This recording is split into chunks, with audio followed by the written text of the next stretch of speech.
বক্তব্য মোটামুটি সংক্ষিপ্ত হবে। আমি প্রধানত যে ব্র্যান্ডিংয়ের বিষয়টা সেটা নিয়ে কথা বলব। ব্র্যান্ডিংয়ের বিষয়টা নিয়ে কথা বলবো। এখানে আমি আলাদাভাবে কতগুলি ইস্যুজ শুধু তুলে দেবো। খুব যে কোহেসিভ কিছু হবে তা না, তবে আমার মনে হয় বিষয়টাকে আমি উপস্থাপন করার চেষ্টা করবো যতটুকু পারি। প্রথম কথা হচ্ছে যে বাংলাদেশের ইমেজ কি, এটা হলো সবচেয়ে গুরুত্বপূর্ণ। অনেক পজিটিভ ইমেজ আছে, কিন্তু সবই যে পজিটিভ তা কিন্তু না। আমাদেরকে মেনে নিতে হবে যে আমাদের সব ইমেজ পজিটিভ না, অনেক কিছু নেগেটিভ আছে। সেটাকে আমাদের চেষ্টা করতে হবে যেন সেই শর্টকামিংগুলিকে দূর করে আমরা যেন একটা পজিটিভ ইমেজ প্রতিস্থাপন করতে পারি। প্রথম প্রশ্ন হলো কি, যে ইমেজ কিন্তু একদিনে সৃষ্টিও হয় না, আর হঠাৎ একটা ঘটনা, একদিনের ঘটনা সেটা শেষও হয়ে যায় না। এটা দীর্ঘ সময়ে ধীরে ধীরে সেটাকে গড়ে তুলতে হয়, এবং যদি কোনো একটা ছোটোখাটো ঘটনা ঘটে যায় নেগেটিভ, সেটাকে তারপরে খুব তাড়াতাড়ি চেষ্টা করতে হয় যেন সেটাকে আমরা দূর করে দিতে পারি। এখানে ইউএন পিস কিপারদের রোল নিয়ে কথা ইতিমধ্যে হয়ে গেছে। আমরা জানি যে তারা আমাদের বিশাল ইমেজ সৃষ্টি করেছেন, বিশেষ করে আফ্রিকার দেশগুলিতে। এ নিয়ে ইতিমধ্যেই ফজলে আকবর বলেছেন। কাজেই এটা নিয়ে আর দ্বিমতের কোনো সুযোগ নেই যে তারা খুব ছোট অবস্থান থেকে শুরু করে এখন তো আমরা ওয়ান অফ দি লার্জেস্ট কন্ট্রিবিউটার্স, কখনো ফার্স্ট কখনো সেকেন্ড, এবং তারা অত্যন্ত সুনামের সাথে পৃথিবীতে আমাদের পক্ষ থেকে, আমাদের দেশের পক্ষ থেকে কাজ করে যাচ্ছেন, এবং সেটা আমাদের ইমেজ বৃদ্ধিতে, আমাদের ব্র্যান্ডিংয়ে অনেক সহায়তা করেছে। এনআরবিদের রোল, এটা প্রধানত পজিটিভ, কিন্তু আবার আমি বলি যে কিছু কিছু ক্ষেত্রে কিন্তু নেগেটিভও আছে। সেটাকে আমাদের সঠিক পথে তুলে আনতে হবে। যখন একজন ট্যাক্সি চালক তার গাড়িতে ভুলক্রমে রেখে যাওয়া বিপুল পরিমাণ অর্থ তার মালিককে খুঁজে বের করে ফেরত দেন, এই এক ঘটনায় কিন্তু আপনার ইমেজ অনেকখানি বেড়ে যায়। কিন্তু যখন দেখা যায় যে ভূমধ্যসাগর পাড়ি দিতে গিয়ে যারা মারা পড়ে বা উদ্ধারকৃত, তাদের মধ্যে একটা বড় অংশ বাংলাদেশের, আপনার ইমেজ কিন্তু তখন কমে, আপনার ইমেজ কিন্তু তখন নিচে নেমে আসে। এটাকে রিকগনাইজ করলে কিন্তু আমাদের এগোতে হবে। আমাদের বিশাল সংখ্যক কর্মী কাজ করেন মধ্যপ্রাচ্যে, এবং তাদের পাঠানো অর্থে কিন্তু আমাদের অর্থনীতির চাকা ঘোরে, এটা সবাই স্বীকার করেন। কিন্তু এখানে দেখুন, সবচেয়ে কম বেতনে যান, সবচেয়ে বেশি অর্থ ব্যয় করে বাংলাদেশ থেকে। একই কাজ করতে নেপাল থেকে যায় আমাদের 4 ভাগের 1 ভাগ অর্থ ব্যয় করে। সমস্যাটা কোথায় হয়? বাংলাদেশে। এবং সেই সমস্যারই এক্সটেনশন কিন্তু দাঁড়ায় ওখানে, কারণ যিনি যান, যে তিনি 2 বছর 2.5 বছরের বেতন দিয়ে এখান থেকে গেছেন 3 বছরের চুক্তিতে, তার মাথা খারাপ হয়ে যায় প্রথম দিনে যে কী করে তিনি সেই টাকা উদ্ধার করবেন, সংসার চালাবেন, এবং কিছু উদ্বৃত্ত রাখবেন যেটা দিয়ে উনি ভবিষ্যতে গিয়ে দেশে ভালো মতো চলতে পারবেন। তো কাজে এটা সমস্যাটা বাংলাদেশের সৃষ্টি হয়, সেটার দায় গিয়ে পড়ে মিশনে। কারণ আবার আমি বলছি, আমি কিন্তু এখানে আমাদের মিশনগুলিকে ডিফেন্ড করতে আসি না, আমি শুধু প্রকৃত অবস্থাটা বলতে আসছি। অনেকে কমপ্লেন করেছেন আমার কাছে যে ভাই, রাশিয়ান একজন বিপদে পড়েছে চিটাগাংয়ে, এখান থেকে একজন অফিসার চলে গেছে, গিয়ে তাকে উদ্ধার করে নিয়ে এসেছে, আপনারা তো কিছুই করেন না। রাশিয়ানদের এরকম একটাই সমস্যা আসে বছরে, বা 2টো সমস্যা আসে, বা 5টা সমস্যা আছে। 5 জন লোক তাদের এখানে আছেন যারা এগুলি দেখাশোনা করেন। আমার সৌদি আরবে 32 লাখ লোক, এখন সর্বশেষ যেটা কাউন্টিং এসেছে, 32 লাখ লোকের মধ্যে অন্তত 2 লাখ সমস্যা কমপক্ষে। এই 2 লাখ সমস্যা সমাধানের জন্য আমার আসল সমস্যা আরও বেশি, 2 লাখের চেয়ে অনেক বেশি। আমি বলছি যে যদি সর্বনিম্ন 2 লাখ সমস্যাও থাকে, সেটা টেক কেয়ার করার জন্য আমার মোট কর্মচারী আছে 20 জন। তারা কী করে সেটা এইভাবে সমাধান করবে কী করে? তারপরেও এটা আপনাদের অভিযোগ কিছু সত্য, যে আমি বলার চেষ্টা করি সবসময় যে যেই কাজটা তুমি করতে পারবেও না, সেটা একটু বুঝিয়ে বলো, একটু সুন্দর হাসি মুখে বলো, তাহলে কিন্তু যে একটা সার্ভিস যে পেলো না, সেও কিন্তু অনেকটা আশ্বস্ত হবে যে না, আমার কথাটা তো শোনা হয়েছে, এটা সম্ভব নয়। প্রচুর দাবি বা অনুরোধ আসে যেগুলো আসলে সহায়তা করা দেওয়া সম্ভব না, কারণ সেটা আইনে কুলায় না। কিন্তু সেটা ঠিকমতো বুঝিয়ে বললে তারা অনেকে বোঝেন। অনেকে কিন্তু বুঝতে চান না, বিশেষ করে যাদের একটু ক্ষমতার সাথে যোগ সাজশ আছে, তারা জোর করে অনেক কিছু আদায় করে নেওয়ার চেষ্টা করেন, এবং সেটা নিয়ে কিন্তু আমাদের অফিসারদের, কর্মচারীদের প্রচুর দুর্নামেরও সম্মুখীন হতে হয়। তো আমি ডিফেন্ড না করেও বলছি যে আসলে আমাদের সমস্যাটা অনেক ব্যাপক এবং আমাদের সামর্থ্য অনেক কম।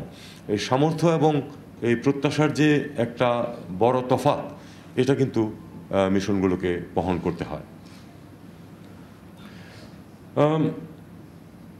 একটা বড় জিনিস যেটা ইমেজের ব্যাপারে এবং এই ব্র্যান্ডিংয়ের ব্যাপারে সমস্যা যেটা হয়, সেটা ইতিমধ্যে উত্থাপিত হয়েছে। আমি আসলে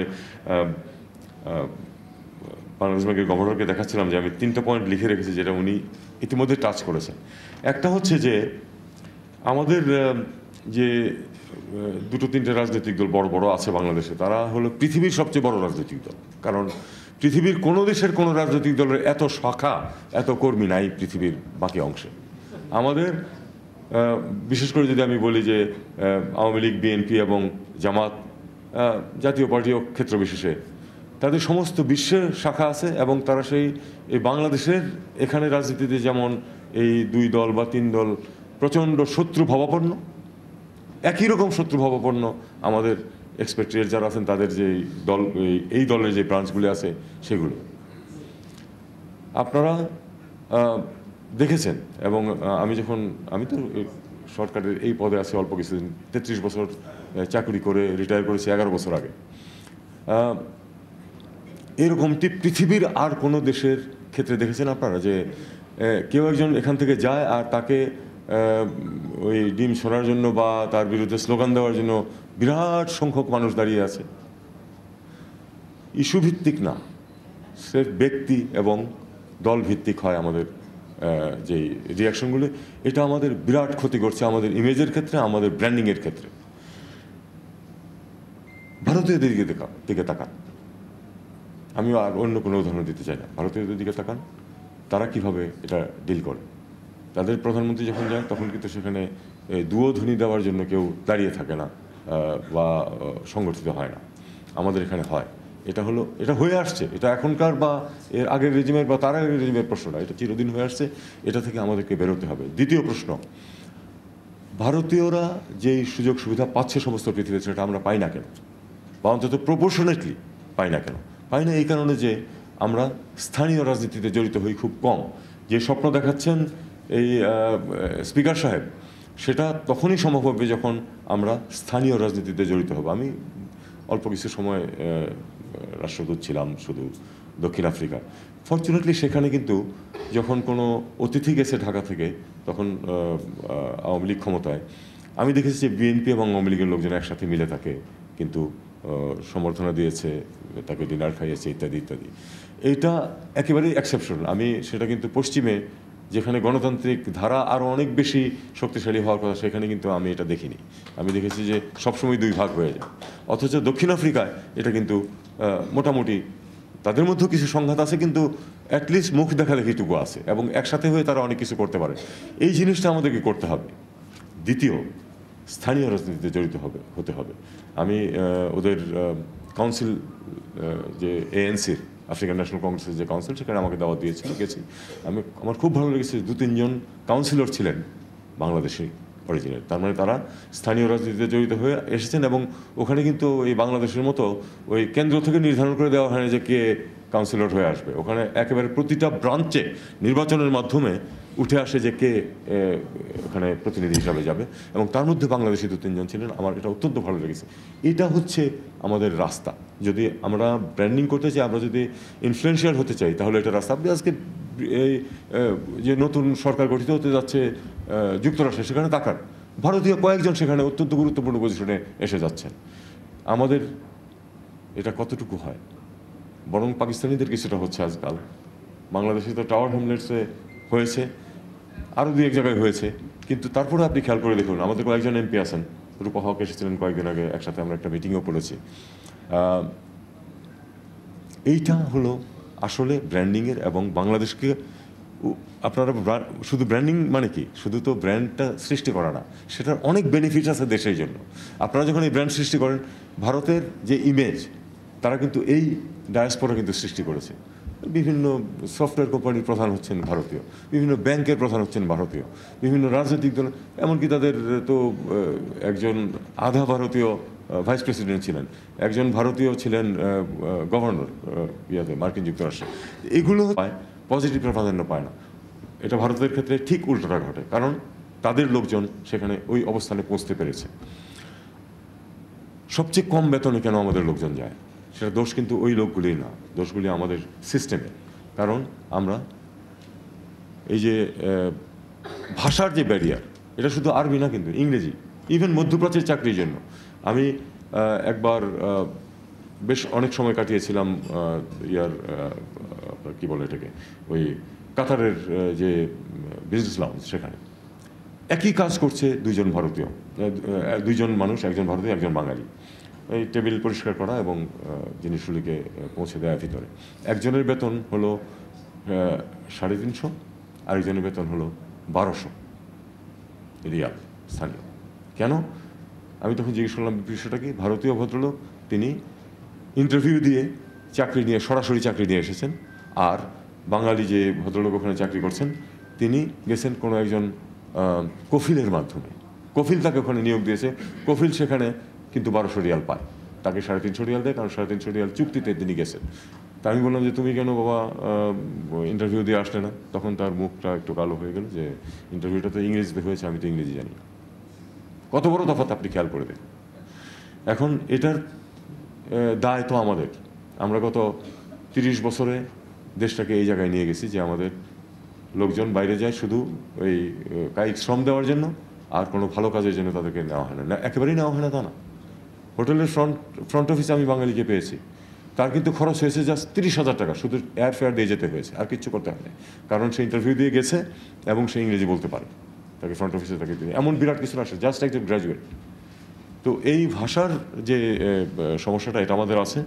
এবং আমাদের যেটা ইতিমধ্যে বলেছেন একজন, যে রেমিটেন্স দ্বিগুণ হতে পারতো, অবশ্যই পারতো, দ্বিগুণের চেয়ে বেশি হতে পারতো, যদি এই একই সংখ্যক মানুষ দিয়ে। আমাদের সবচেয়ে কম পার ক্যাপিটাল রেমিটেন্স, এই কথা উঠে এসেছে ইতিমধ্যে, এটা আমরা সবাই জানি। এখানে আমাদেরকে প্রচুর কাজ করার আছে। এখন এনআরবিদের বর্তমান দায়িত্ব নিয়ে আমি আপনাদেরকে একটুখানি শুধু বলতে চাই। আপনারা খেয়াল করেছেন যে গত 4 মাসে কি প্রচণ্ডভাবে বাংলাদেশ বিরোধী প্রচারণা সমস্ত পৃথিবীতে চলছে, এবং সেটার পুরোভাগে আছে কিন্তু ভারতের মিডিয়া। ভারতের মিডিয়ার যে রোল এবং যে অ্যাকসেপ্টেবিলিটি আছে, সেটা আমরা জানি, যে তাদের যে রিচ আছে সেটা আমরা জানি, এবং তাদের যে বক্তব্য সেগুলোকে কিন্তু ভারতীয় ডায়াসপোরা পিক আপ করছে, এবং সেটা বিভিন্ন দেশে সেটাকে প্রচারণা চালাচ্ছে। আমার মনে হয় এখানে আপনাদের একটি ভূমিকা পালন করার আছে, সেটা হলো যে তাদের যে অধিকাংশ তথ্য যে মিথ্যা, এটা আমরা সবাই জানি। অধিকাংশ মিথ্যা তথ্যের ভিত্তিতে বাংলাদেশের বিরুদ্ধে প্রচারণা চলছে, যে এখানে তাদের প্রচারণা দেখলে মনে হবে যে এখানে যুদ্ধাবস্থা বিরাজ করছে, হিন্দুদেরকে সমানে কচুকাটা করা হচ্ছে, এবং তাদেরকে তাদের বাড়িঘর সব লুটপাট করে ফেলা হচ্ছে। এই ধরনের একটা ইমেজ তারা কিন্তু সৃষ্টি করার চেষ্টা করছে, এবং সেটা প্রপাগেট করছে ভারতীয় ডায়াসপোরা সমস্ত পৃথিবীতে। এখানে আমি আপনাদের কাছে অনুরোধ করব যে আপনাদের যেখানে যেটুকু সুযোগ আছে সেখানে আপনারা, এটা যে সম্পূর্ণ মিথ্যা একটা প্রচারণা চলছে, কোনো ঘটনা ঘটেনি তা না, কিন্তু যে কোনো বড় পরিবর্তনের ক্ষেত্রে কিছু ঘটনা ঘটে, কিন্তু যদি 10টি বাড়িতে আগুন দেওয়া হয়েছে তার মধ্যে 8টি কিন্তু মুসলমানের বাড়ি, সেটা কিন্তু বলা হচ্ছে না। 2টো হিন্দুর বাড়ি, যেটা তারা রাজনৈতিক পরিচয়ের কারণে হয়েছে, এটা তাদের কিন্তু ধর্মীয় পরিচয়ের কারণে হয়নি, কিন্তু সেটাকে প্রচারণা চালানো হচ্ছে না, চালানো হচ্ছে যে ওই 2টো হিন্দুর বাড়িতে আগুন দেওয়া হয়েছে। এখন এইখানে এই সঠিক অবস্থানটিকে তুলে ধরা, ডায়াসপোরা আমাদের যে আছেন, আমাদের যে এনআরবিরা আছেন, তাদেরকে আমি মনে করি যে তাদের এই দায়িত্বটা নিতে হবে। দেশের যে ইমেজ, এবং আমাদের ইমেজের সবচেয়ে বড় অ্যাম্বাসেডর হচ্ছেন প্রফেসর ইউনূস। এমনকি তার বিরুদ্ধে পর্যন্ত কথাবার্তা বলা হচ্ছে উনি কিছু করছেন না, ইত্যাদি ইত্যাদি। অথচ এরকম কোনো বিষয় কিন্তু এই সরকার মোটেই টলারেট করছে না। যেগুলো ঘটনা ঘটছে সেগুলির বিরুদ্ধে ব্যবস্থা নেওয়া হচ্ছে, এবং আমরা চেষ্টা করছি যে কোনো ঘটনা আসা মাত্র সেটার খোঁজখবর নিয়ে যেন প্রতিকার করা যায়। তো এই ডিসইনফরমেশন এবং মিসইনফরমেশনের মোকাবেলা করাতে আপনাদের একটা ভূমিকা আছে, সেটা আমি আপনাদেরকে একটু অনুরোধ করছি যে আপনারা পালন করুন। হয়রানি মিশনে, এয়ারপোর্টে, বিশেষ করে এয়ারপোর্টে। এটা আমি আপনাদেরকে শুধু এটুকু বলতে পারি যে এমনকি যে ঘটনাটার কথা সম্প্রতি ঘটেছে, এটা অবিলম্বে এটার ব্যবস্থা নেওয়া হয়েছে এবং আমি নিশ্চিত যে কালপ্রিট যে সে শাস্তি পাবে, কারণ এটা এ ব্যাপারে আমি এটুকু আপনাদেরকে বলতে পারি যে আমার কলিগ যারা আছেন কাউন্সিল অফ অ্যাডভাইজার্সে, প্রত্যেকে এ ব্যাপারে অত্যন্ত সচেতন এবং তারা চান যে এই জিনিসটা যেন যথেষ্ট ইমপ্রুভ করা যায়। আমি জানি আমার পরিচিত জনেরাও বিভিন্ন সময় হয়রানির সম্মুখীন হয়েছেন। এই হয়রানি যাতে বন্ধ হয়, আমরা একটা এনআরবিদের জন্য একটা লাউঞ্জও খোলা হয়েছে, মানে যারা বিদেশ থেকে আসেন কিছুদিন আগে। তো এইটুকুই যথেষ্ট নয়, আমি জানি আমাদের আরও অনেক কিছু করার আছে। আমি স্বীকার করছি যে হয়রানি হয়, সেই হয়রানি দূর করার জন্য যথেষ্ট ব্যবস্থা এখনও নেওয়া হয়নি। আমরা চেষ্টা করছি যে যতটুকু পারা যায় যেন এই ধরনের হয়রানি থেকে মানুষ মুক্তি পান এবং যারা হয়রানির জন্য দায়ী তাদেরকে যেন আমরা শাস্তির সম্মুখীন করতে পারি, এই চেষ্টাও আমাদের থাকবে। রাজনীতি নিয়ে কিছু প্রসঙ্গ উঠেছে এখানে। রাজনৈতিক একটা অনিশ্চয়তা যখন দেখেন কেউ, তখন সেখানে কিন্তু ইনভেস্ট করতে আসতে চান না সহজে কেউ। কাজে এটা আমাদের জন্য একটা কঠিন কাজ সামনে এবং আমরা আশা করছি যে খুব তাড়াতাড়ি একটি রোডম্যাপ এসে যাবে, তখন সহজে আস্থা ফিরে আসবে আমাদের যেই বিদেশি বিনিয়োগকারীরা আছেন, ইনক্লুডিং এনআরবিরাও যাদের ব্যক্তিগত টাকা ইনভেস্ট করবেন, তারা এনআরবি হলেও কিন্তু তারা ঝট করে এখানে আসবেন না নিশ্চয়তা না দেখলে। এটা স্বাভাবিক, কারণ আপনার অর্থের যে একটা নিরাপত্তা সেটা আপনাকে অবশ্যই দেখতে হবে, এটা অনস্বীকার্য। কাজেই এটা আমরা দেখছি এবং আমাদের লক্ষ্য তো একটা যে নির্বাচনের মাধ্যমে একটি নির্বাচিত সরকারের কাছে ক্ষমতা হস্তান্তর করা যথাশীঘ্র সম্ভব, আমরা সেটা জানি এবং সেই লক্ষ্যেই এই সরকার কাজ করছে। একটা রোডম্যাপ এসে গেলে আমি জানি যে অনেকেই নিরাপদ বোধ করবেন এবং ইনভেস্টমেন্ট আসবে। সেই ইনভেস্টমেন্ট না আসলে আমাদের তো চলবে না, কারণ আমাদের যে বিপুল সংখ্যক মানুষ প্রতি বছর শ্রমবাজারে ঢুকছে, তাদের জন্য যদি এমপ্লয়মেন্ট সৃষ্টি করতে হয়, শুধু তো বিদেশে পাঠিয়েই হবে না, দেশের মধ্যেও সৃষ্টি করতে হবে। সেটার জন্য ইনভেস্টমেন্ট লাগবে এবং সেই ইনভেস্টমেন্ট নিয়ে এগিয়ে আসার জন্য অন্যদেরকে এনকারেজ করার জন্য আমি আপনাদেরকে বলবো, অবশ্যই আপনারাও তাকাবেন যে রাজনৈতিক নিশ্চয়তা একটা আসছে কিনা।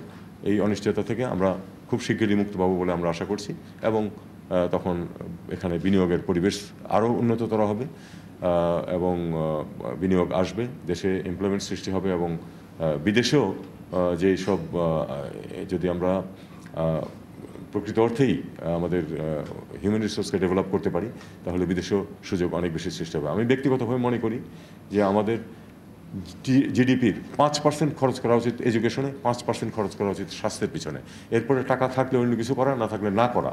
কিন্তু এই দুটো কাজ যদি আমরা করতে পারতাম, আসলে কিন্তু আমাদের দেশ অনেক এগিয়ে যেতে পারতো অনেক সহজেই। ধন্যবাদ আপনাদের সবাইকে।